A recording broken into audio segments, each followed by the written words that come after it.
नमस्कार, मेरा नाम एडवोकेट संजय कुमार जहांगीर है।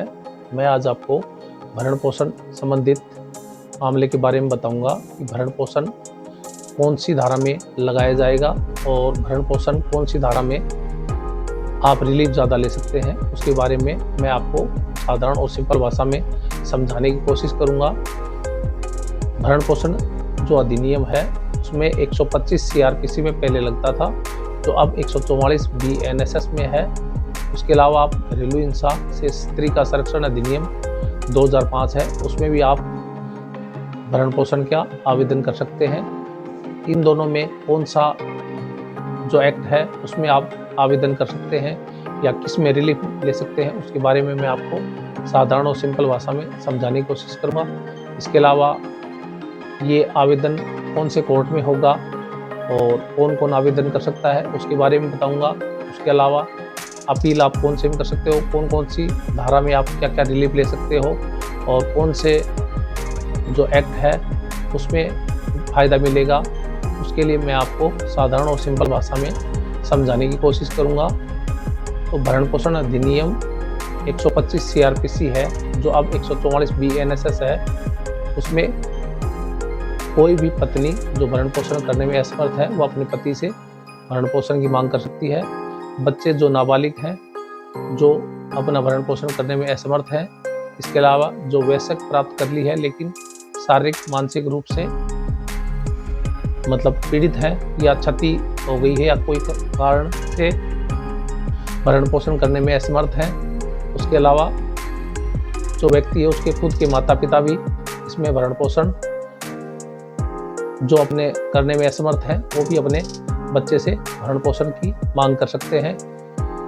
इसके अलावा जो धर्मज संतान है और अधर्मज संतान है वो भी अपने पिता से भरण पोषण की मांग कर सकते हैं। धर्मज संतान कौन सी है? तो कानूनी रूप से जो विवाहित माता पिता द्वारा उत्पन्न संतान उसको धर्मज कहा जाता है।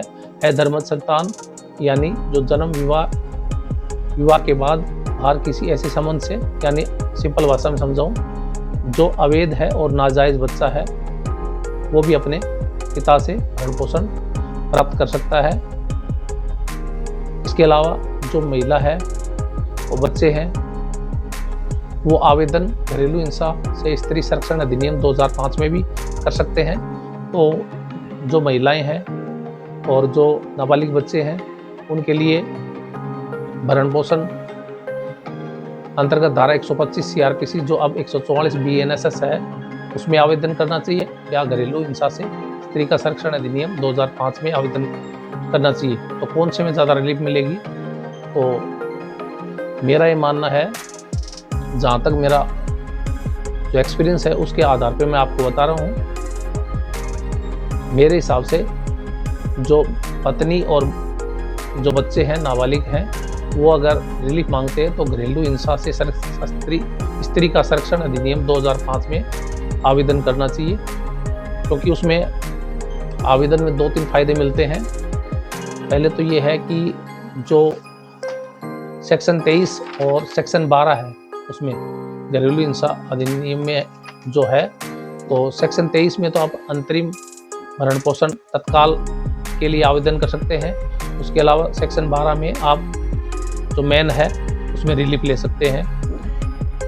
जो 125 CRPC थी उसमें आप सिर्फ भरण पोषण की ही मांग कर सकते हैं। जो अब 144 BENSS हो गया है, आप उसमें सिर्फ भरण पोषण के लिए रिलीफ ले सकते हैं। और या जो छोटी मोटी जो चिकित्सा है या स्वास्थ्य का है या शिक्षा का है उसमें प्राप्त कर सकते हैं। लेकिन जो स्त्री का संरक्षण अधिनियम 2005 है उसमें आप काफ़ी रिलीफ ले सकते हैं। उसमें काफ़ी रिलीफ में आप क्या क्या ले सकते हैं कि जो धारा 18 है जो घरेलू हिंसा की जो अधिनियम की है उसमें आप पाबंद करवा सकते हैं। जो व्यक्ति जो आपसे घरेलू हिंसा कर रहा है उस व्यक्ति को आप पाबंद करा सकते हैं। धारा 19 है जो आवासीय आदेश करवा सकते हैं कि मकान में कोई किसी प्रकार से आपको रहने के लिए कोई भी ऐसा कार्य न करे। इसके अलावा आप किराए पे रह रहे हैं तो आपको किराया दिलाया जाएगा उसमें। और धारा 20 है जो घरेलू हिंसा की है, उसमें आपको आर्थिक अनुतोष की मांग कर सकते हैं, जिसमें आपको कोई आर्थिक हानि हुई है, आय से संबंधित है या चिकित्सा से संबंधित है, आप उसमें मांग कर सकते हैं।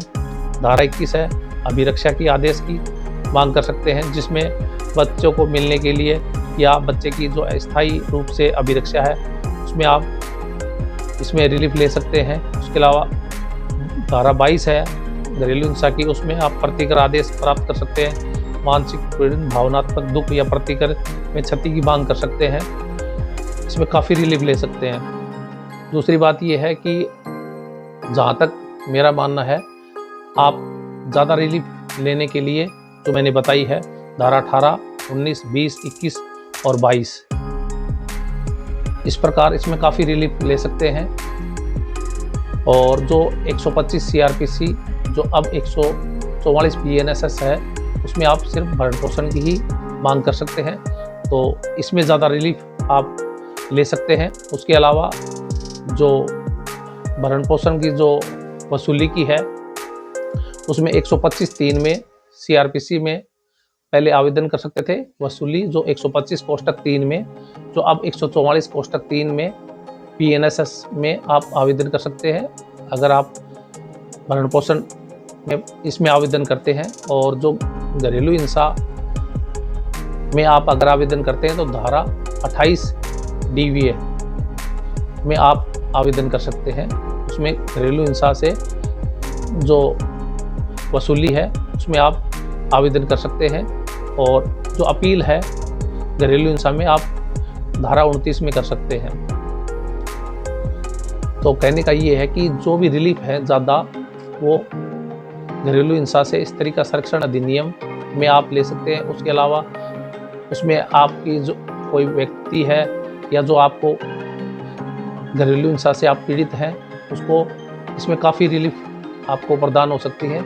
लेकिन भरण पोषण में सिर्फ आपको भरण पोषण या छोटी मोटी शिक्षा का या दवाई का खर्च मिल सकता है, लेकिन इसमें आप काफ़ी रिलीफ ले सकते हैं। तो मेरा मानना है कि अगर किसी को आवेदन करना है तो घरेलू हिंसा से स्त्री का संरक्षण अधिनियम 2005 में आवेदन करना चाहिए। उसके अलावा माता पिता हैं, माता पिता भरण पोषण इसमें भी कर सकते हैं। और उसके अलावा आप एक अलग से SDM कोड में भी आवेदन माता पिता कर सकते हैं। जो वृद्ध माता पिता के लिए अलग से एक्ट है, उसमें भी आवेदन कर सकते हैं SDM कोड में। उसके अलावा जो ये जो भरण पोषण अंतर्गत धारा 125 CRPC है, जो अब 144 BNSS है, और जो घरेलू हिंसा से स्त्री का संरक्षण अधिनियम 2005 है, आप आवेदन कहाँ कर सकते हैं? तो आवेदन आप स्थायी या अस्थायी रूप से जहाँ रह रहे हों या जहाँ पर विवाद पैदा हुआ है जो घरेलू हिंसा के अकॉर्डिंग में, तो उसमें आप जहाँ पे आप कारोबार कर रहे हैं या स्थायी रूप से अस्थायी रूप से रह रहे हों, या जहाँ विवाद पैदा हुआ या जो आपके साथ जहाँ पे घटना घटित हुई है या जो आपके साथ घरेलू हिंसा हुई है, उसमें आप आवेदन संबंधित न्यायिक मजिस्ट्रेट में कर सकते हैं। और भरण पोषण में स्थायी या अस्थायी रूप से जहाँ आप निवास कर रहे हैं, वहाँ पर आवेदन जो न्यायिक मजिस्ट्रेट है उसी में आवेदन कर सकते हैं। मेरा अगर वीडियो अच्छा लगा हो तो लाइक कीजिए, सब्सक्राइब कीजिए, और साधारण और सिंपल भाषा में समझने के लिए मेरा चैनल फॉलो कीजिए। और अगर मेरी